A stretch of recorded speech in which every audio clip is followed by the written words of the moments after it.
craziness that seems to go on. If anyone wants to record what we're doing today and maybe post it onto the site for other people that haven't been able to make it today, that would probably be greatly appreciated. My name's Chris Smith. I'm a podcaster. I run the Atlantic Underground podcast. We have regular guests on from all different walks of life, relating predominantly to what has gone on within the past 4 years. But one of the main core of the people that we speak to is within the financial area, the likes of Gerald Salente from the Trans Journal, Gregory Manarino, who is ex-Bear Stearns. We have Phil Halter, as well as many others that come on and talk to us in their insight to what's going on with the financial world. What's coming is absolutely unstoppable. It can't be stopped now. But the choice that we all have now is about damage limitation. And that really is what we should all be focusing on and seeing where we need to be. For me, my story starts back in 2008. We had a huge financial crash in 2008 that may have affected some people depending on where they were in the world. I was in England at the time. We'd set a business up, worked hard for 15 years. It was an automotive business that did very high-end sports cars and collectible cars, classics and things like that. And what happened is the money dried up. There was no longer any financing. But I still had bills to pay. I still had advertising to do. I still had staff to look after. And the overheads of such a large industry that we built up over that time was a monster. And within 2 years, that business was done. We had to liquidate the company. For me, it was like being beaten up. All of a sudden, you kind of think, why? How can this happen? And at 2008 and onwards, I started looking into the reasons why this happened. And that really pushed me into what a lot of people are aware of now. And that was basically financial irregularities and the big boys within the banks playing games that caused so much trouble around the world. And that was them selling portfolios of mortgage-backed securities and other derivatives within the market that weren't worth anything, but were AAA rated and put out there, and it caused a massive amount of damage right across the world, especially within the homeowners. The trouble is the 2008 bubble was patched up, and they have continued to pump that bubble right the way now up to a level that is actually destructive to human nature. And that is going to affect the world globally. This isn't just something that's going to be secured now to Canada, the US or Europe. When one domino falls here, it's going to set up a chain reaction that's going to cause something that we have never ever seen in world history. We're about to see the greatest wealth transfer in human history. It's being called the Great Taking, and it is already in place. The same players that caused the 2008 crash are already positioning themselves to make sure that they take what you have and they gain from this next crash. And they have everything on life support right now in order to do that. This is showing some very telltale signs at the moment with the velocity of money. What we're going to see is going to be worse than the Great Depression. In the 1929, 1930, things started going wrong in the world. By 1933, there was over 9,000 banks that did not reopen. The rich went poor. It wasn't just general people on the street that suffered. This covered a massive amount, and everybody lost everything. And this is a major thing then. We saw what happened in the 30s with the Great Depression. That's going to look like they just lost some loose change down the back of the sofa compared to where we're going to be with what's coming. Who in the room here is retired with a pension? And who isn't? We're living off those pensions now, and we've created quite a nice lifestyle for where we are. The trouble is, the pensions will be gone very soon. If it's a government pension, the governments are already insolvent. They're just playing the game of loaning money from the central bank system right now to keep themselves in a position of staying alive. Again, they're on life support. The private pensions, most are broker provided or private provided. And these pensions are in place, and most of us would think that they are safe as well, but unfortunately most private pensions are tied to investment portfolios around the world. And this is where we're going to see the destruction of the pension systems that most of us are relying on for a daily life. You see, investment, stocks and shares. Beyond your pension, who here has investments, stocks and shares that they use as part of their financial portfolio? Yeah? Okay. There's a thing there with property rights, and this is the big problem that we are seeing. I've got investments and pensions, and I thought that that's no problem. This is going to see me through to my retirement, and everything's going to be great at that point. Until I started to realise that there's something called a stock certificate, which backs the investments that we have. If you do not own these stock certificates, if you don't have that piece of paper to pick up, you don't own it. What you actually own is a receipt from your broker or your investment company for your portfolio that tells you you own these stocks. There is a company, there's two companies in the world. There's the DTCC, which has a subsidiary called Seed & Co, which covers the Americas. And then there's a company called Euroclear with a subsidiary called Crest in Europe, covering the UK. And these two companies own every single stock certificate that is out there. These are private entities. These are not something that is tied to any government or any legislative body that protects you from losing everything that you've got.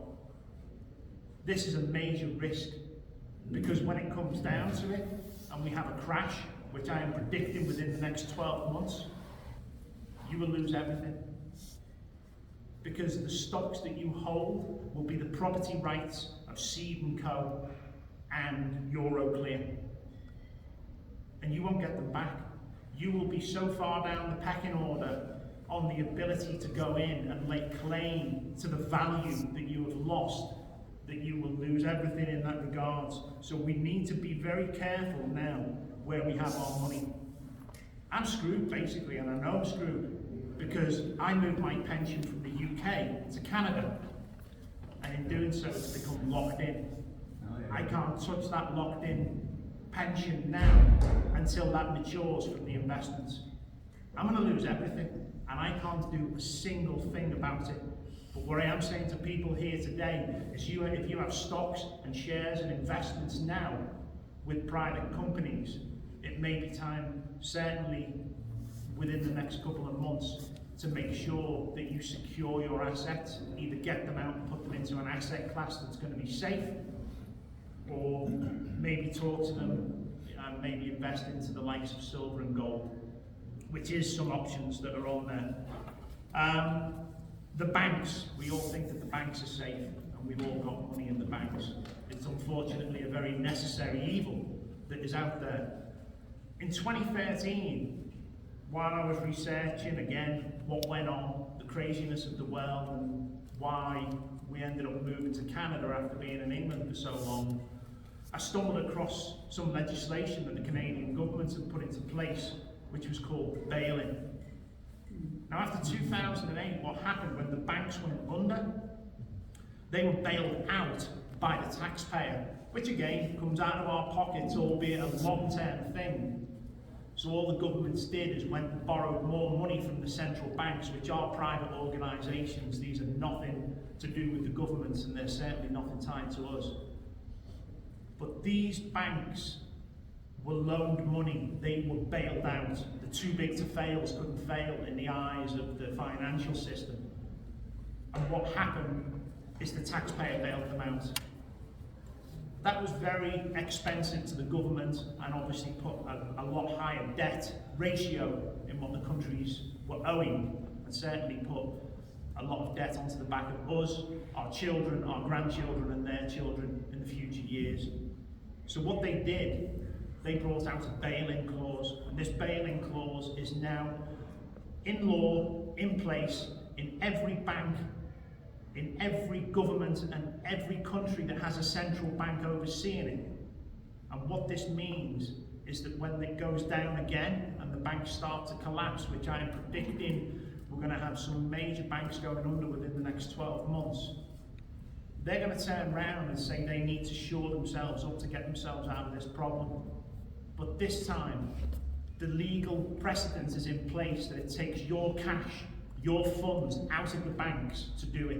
And we're going to see a repeat of what happened in 1933 with the Great Depression, where the banks close, they don't open again, and you do not get your money. It's gone. You will never see it again. So everything you own in that regard is just going to disappear. Right now, the banks are in major financial struggles. You're not going to hear it on the news, they're not going to tell you about it, but there's an overnight lending system which comes from the central banks, which means through the day, the banks pay back the money they loaned overnight with interest. And when the banks close, overnight, the central bank pumps the money back into the banks again, so when they open in the morning, they're liquid, they're solvent. Once this mechanism is removed, these banks are gone. And that is your bank. I am predicting that it's probably one of the biggest banks, like the Bank of America, is going to be probably one of the first ones to go under. And the chain reaction of this happening is going to cause major waves right through the system. We are seeing banks being amalgamated, consolidated. Recently, people who had HSBC accounts in Canada got a new bank card through in the mail, and that new bank card was the Royal Bank of Canada. So there's going to be banks who are earmarked to survive this. That's going to be the likes of JP Morgan Chase, RBC for Canada. There may be 2 or 3 banks in every country that they are earmarking, and this is exactly the same again as what happened with the Great Depression. FDR closed all the banks down, and the only banks that opened were the banks they allowed to open, which were affiliated to the new Federal Reserve System. And again, this is where we have problems with the fiat currency and the positions that we were in with that. Right now, our debt path is absolutely unsustainable. The biggest elephant in the room, and the thing that is probably going to bring it down, is debt. The debt market is currently at $310 trillion approximately. This is growing exponentially every single day, and it's a number that is absolutely unfathomable. You know, we couldn't even project how big this number is in regards to the debt. In 2008, when we had the crash of 2008, the debt was only 173 trillion. It's doubled since then. So this bubble that I said they patched up in 2008 has been inflated to such a size that when this pops, it's going to be so destructive. You know, it's just unbelievable. Most countries are way beyond their GDP now. If you go onto the World Debt Clock and start looking at the ratios of debt to GDP, you're going to find out that most countries are close to 100%. The UK is close to 300% debt to GDP ratio. Germany, the US, it's no longer sustainable. It's absolutely going under. And all they're doing right now is the central banks are pumping more and more and more money in. So when we have a war, it creates liquidity because they can borrow again for a reason from the central banks. But this just increases the debt, and it keeps compounding more and more and more.